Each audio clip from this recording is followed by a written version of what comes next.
मालेगांव की गयूर अवाम, आप सभी को अस्सलाम वालेकुम, नमस्कार।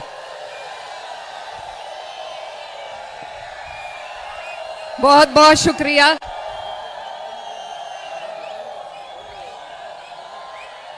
बहुत बहुत शुक्रिया आपका।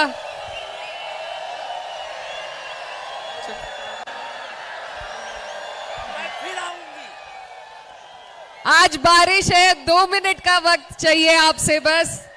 मैं सबसे पहले आप सभी का तहे दिल से शुक्रिया अदा करना चाहती हूं कि आप यहां पूरी महाराष्ट्र की समाजवादी पार्टी की टीम को, हमारे लीडर राष्ट्रीय अध्यक्ष जी माननीय अखिलेश यादव जी को, अबू आसिम आजमी साहब जी को, मेरे बड़े भाई नाहिद हसन और हमारी बड़ी बहन शान बाजी और मुझे सुनने के लिए आप यहां इकट्ठा हुए।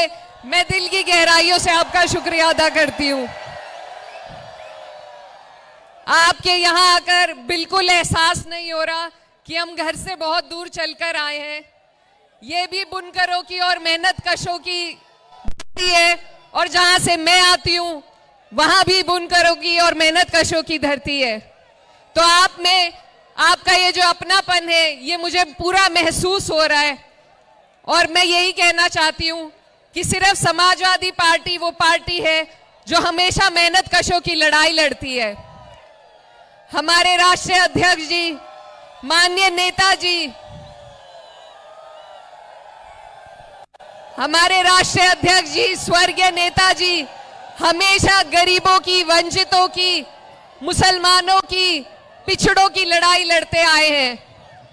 और इस मुहिम को महाराष्ट्र में भी जिंदा रखा है हमारी पार्टी की जिंदा दिल टीम ने, अबू आसिम साहब ने। और अब चुनाव का समय है, हम सब आज आपके बीच में आए हैं। आप जानते हैं कि कैसे लोग आज हमारे ऊपर बैठे हुए हैं, किस किस तरीके से हम पर जुल्म और सितम ढाए जा रहे हैं। हमसे हमारे सारे हक और अधिकार छीनने की कोशिश हो रही है।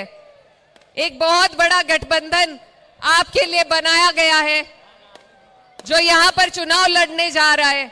लेकिन मैं अपनी पार्टी के लिए आपको कहने आई हूं कि हमारी पार्टी आपको सशक्त करने के लिए, आपकी मजबूती के लिए जिस तरीके से यूपी में जद्दोजहद कर रही है, उससे ज्यादा मजबूती से हम आपके बीच में महाराष्ट्र में मेहनत करने का काम करेंगे।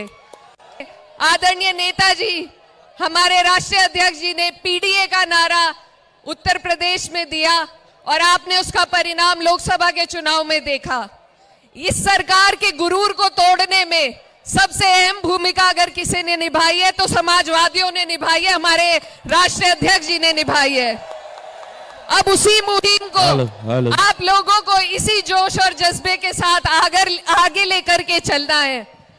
आप अच्छी तरीके से जानते हैं किस तरीके से नफरत फैलाने की कोशिश चुनाव से ठीक पहले आपके प्रदेश में की गई, उत्तर प्रदेश में की जा रही है। किस तरीके से वक्फ बिल ला करके हमसे हमारे अधिकार, हमसे हमारे हक छीनने की कोशिश की जा रही है। टावर से नीचे उतर जाओ, टावर से नीचे। तो ये जो चुनाव है, ये बहुत अहम चुनाव है। इस लड़ाई को हमें बहुत मजबूती से, बहुत संजीदगी से लड़ना है। मैं ज्यादा वक्त नहीं लेते हुए